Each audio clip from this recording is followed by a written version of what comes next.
It was a cold evening in October.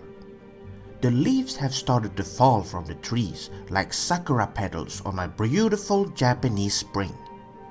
As I walked home from school with my favorite Deer and Grey album playing in my headphones, I passed by a yard sale and decided to take a look.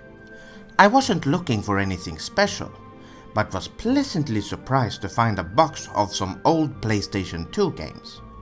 There were about 20 games there, but one of them caught my attention. It was a black CD case with nothing on it except a small note that read, Final Fantasy X Ultimate Sin Edition. I hadn't played Final Fantasy X in years, and my old copy had been stolen by the jocks at my school. And even though this one had no cover, I still felt like I had to experience this masterpiece once more. I never seen this Ultimate Sin Edition before, but I guess the owner didn't know anything about video games. I went up to him and asked how much he wanted for the game, but when he saw the game I wanted to buy, he just stared at it like he had seen a spooky ghost, and with a deep voice he said, "Take it, just take it and get out of here." Suddenly, I felt a cold shiver running down my spine, and there was a presence of evil in the air. I turned around and ran home as fast as I could with the game in my backpack. Days went by, and it was now the day before Halloween. My parents and my brother were staying at my grandmother's place for the whole week, but I had to stay at home so I wouldn't miss the release of the new episode of Bleach. I felt super sugoi, so I decided I wanted to play some Japanese RPGs. As I was about to pop in my copy of Disgaea 2 Cursed Memories, I noticed there already was a game in my PlayStation 2, ready to be played. It was a blank disc with no label. I took a look around the room and noticed the black CD case, the same one I got from the yard sale the other day, laying wide open on the table with no CD in it.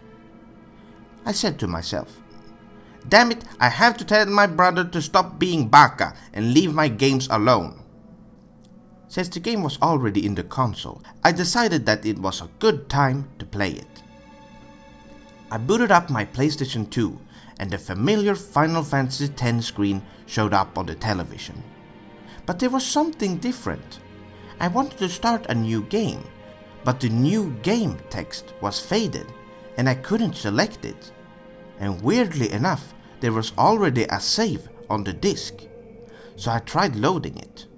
The save was from Besaid Island, but there was no music, and as I entered the first combat screen, I noticed that Titus was already down, and the only other member was Waka. I tried using Phoenix Down on him, but he wouldn't get up. I suspected that this was some kind of glitch, but I kept playing. I finished the fight with Waka, but there was no victory music either. The only thing I could hear was what sounded like Yuna crying in the distance. Back on the field, I tried using a Phoenix Down on Titus from the menu, but just as I gave him the Phoenix Down, there was a blackout in the house, and the screen went black.